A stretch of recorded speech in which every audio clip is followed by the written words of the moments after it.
Hello everyone. I'm very nervous. I did express that to Ariane earlier. Where's she gone? Oh, there she is. And she said, "Don't worry. Everyone here, you're amongst friends. Everyone here likes wombats." So I want to say two things. That was wise advice, and the second one is the door is on the right if you don't like wombats. So I'm here to talk about essentially gardening. I guess first what we do here, and then what you can do at home, and also connecting with neighbours, because there's been a lot of talk today about nature corridors, and to achieve that, it can't be just you on an iceberg. It's great if you're friendly with your neighbours to connect with them and continue that corridor. So I guess the gardens. We are, by nature, I guess, a really diverse place. I'm on the horticulture team here. Naturally it's a diverse place just because of what our core business is here, and although it's a lovely place to visit and it's there's functions, it's beautiful, our core business is being a living seed bank for the rest of the country as much as possible with the challenges of the -8s and the 40s. So we essentially are a living seed bank, and we have lots of partnerships with other organisations, and I'm sure we'll be heavily involved in any work that's going to happen, particularly on the south coast, because we have secured a lot of those species. So I guess, we're busily trying to keep this place a beautiful place to visit, but that's our core business, and I think it ties in with a few other speakers today. I haven't read any of my notes. I don't even remember how to get them on here.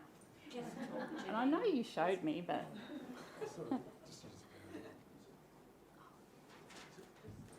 So I guess the thing with people, I'm sure most of you, I'm not, you're preaching to the converted in this room, but it's knowing what you can do with the space you have.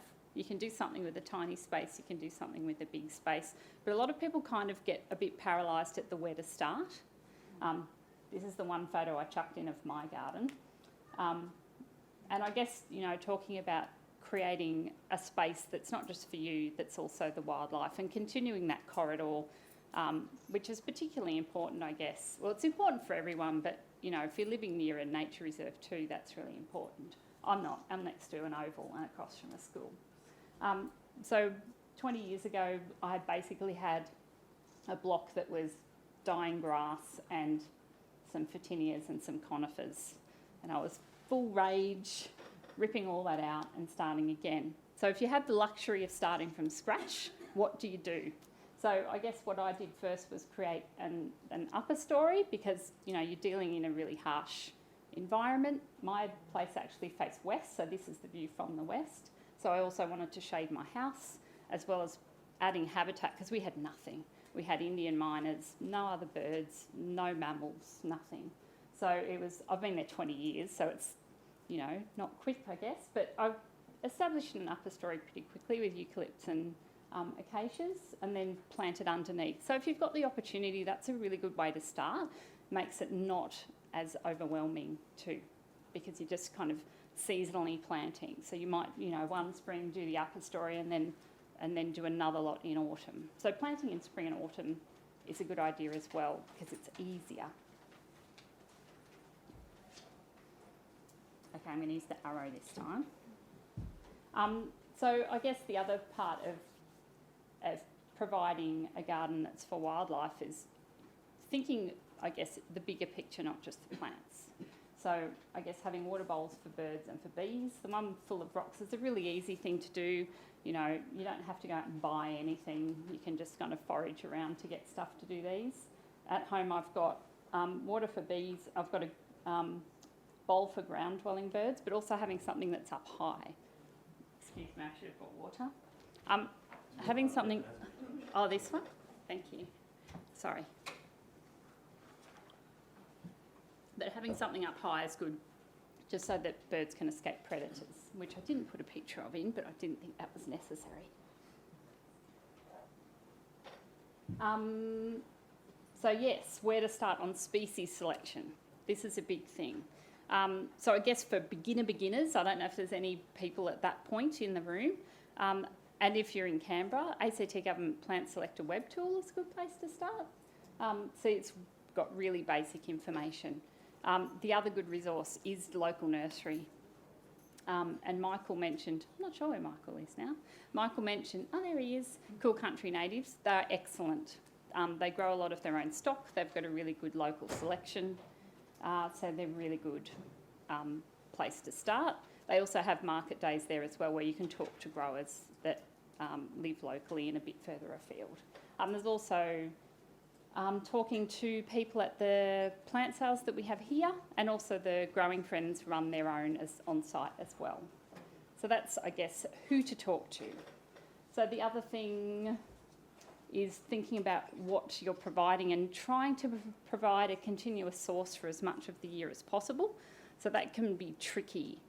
What I found is I kind of bought plants that I really liked and put in, and then through the year you kind of learn a lot through observation. So you're kind of looking to see, oh, there's not really much going on in my garden at the moment. I'll go to the nursery now and talk to the nursery now. And then that's a really good way to fill in those gaps. You can kind of have something going on in the garden flower-wise for probably 10 months of the year if you pick the right plants. And then, you know, if you've got good habitat and you've got water provided, you've got bee hotels, you've got all this other kind of infrastructure for them, then you can keep that continuity. Okay, summer flowering plants. I've really tried to, it's endless, and I'm a plant nut because I work with plants and then when I go home I garden. So I'm a plant nut. So I'm trying to limit to really tough things for this climate. And I know there's a few people that aren't from Canberra in here, but I think it's pretty useful for anyone further south too. So picking really tough species is the key to making your life easier.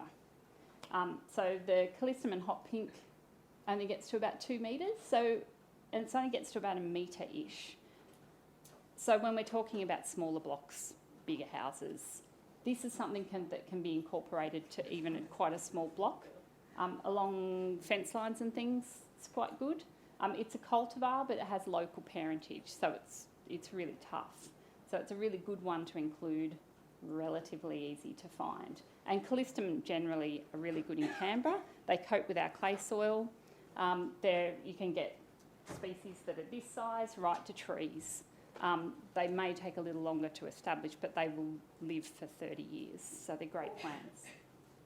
Sorry, did someone? No questions. We're running out of time. Oh, 2 minutes. Okay. Eremophilas, the whole genus of Eremophila is pretty good here, as long as it's not planted in a spot that tends to waterlog. But it's really good for spots that you don't want to water. So I've got it under eucalypts right on the western side of the house. They're really great. So they're just some examples of really good summer flowering things. Of course, there's a million more, most grevilleas, but I'll get onto grevilleas separately. And there's the grevilleas. The thing I love about these, apart from the fact that they're beautiful, is they're really good for our nectar eaters and for our insects, and they're quite tough. The other thing they provide in a garden is there's a lot of varieties that are quite prickly, so they're going to provide protection from particularly little birds like fairy wrens. So Grevillea juniperina is a local one, and it's fabulous. So it's low, it's sprawly. You don't have to have a big garden to have any of these. Half a minute. Oh, Grevillea ladio's great because it flowers 10 months of the year, and I think every garden should have Grevillea ladio in it. It has 2 local parents, so it's a cultivar, but it's really tough. And Ispicula is another great local. It gets bigger, but great for providing local wildlife food. I feel like I need a fast forward button on my voice. Okay, so cold weather flowers, Banksias are phenomenal. And I've also, you can't really talk about things that will only flower when it's really cold, because I don't think that's realistic here. But Banksias, you know, you can have a variety of Banksias and be pretty covered for quite a lot of the year, even into the quite cold parts of the years. And the other thing to consider is things that are really early flowers in spring. So Divisia mimosoides is a local one that's great. It's tough. It grows in the shade. It grows in the sun. It's a very forgiving plant. And Hardenbergia, that we're all familiar with, is another really good early flower. And correas. Coreas and leptospermums, again, Coreas will spot flower throughout the year. Oh, really important. And leptospermum, the insects love them. But don't plant them in spring, plant them in autumn because it's heartbreak otherwise. They don't like it. Very quickly, still more cool weather things, but I just wanted to mention white flowers. Give them a little shout out. White flowers are really good for insects that are active at night. So really should be included in all gardens. A lot of white flowering things also love shade. So if you've got an existing garden, they're really good things to put in under everything else. And some melaleucas and dianella, because don't forget strappy plants and grasses. And trees. We've already talked a bit about trees now. I've put a few of my favourites in, even though one is a tricky one, but everyone's going to love gardening so much that eventually they'll be planting tricky things, so it's fine. So Viminalis, I think bottlebrush get forgotten a bit as being trees, but if you want something evergreen that's tough, they're fantastic. And for people who are a bit worried about putting big eucalypts in, I personally have Viminalis and Manifera and Polyanthemus, and I love them and I have no regrets. But there is many dwarf varieties that are more conducive to long-term management of a garden. So the local snow gum, Eucalyptus gregsoniana and Angophora hispida. But you'll find in cultivation now there's lots of dwarf forms of other eucalypts. So you can still have your trees and not shade out solar panels and not have to worry so much about the roots in systems. And then you've got your pretty things that you will graduate to once you have a bit more confidence. But Corymbia, all the Western Australian Corymbias are beautiful and the insects love them. So they're good to include once you've got a bit more confidence, but they do need a bit more water than anything I've talked about today. Thank you. Grab a seat.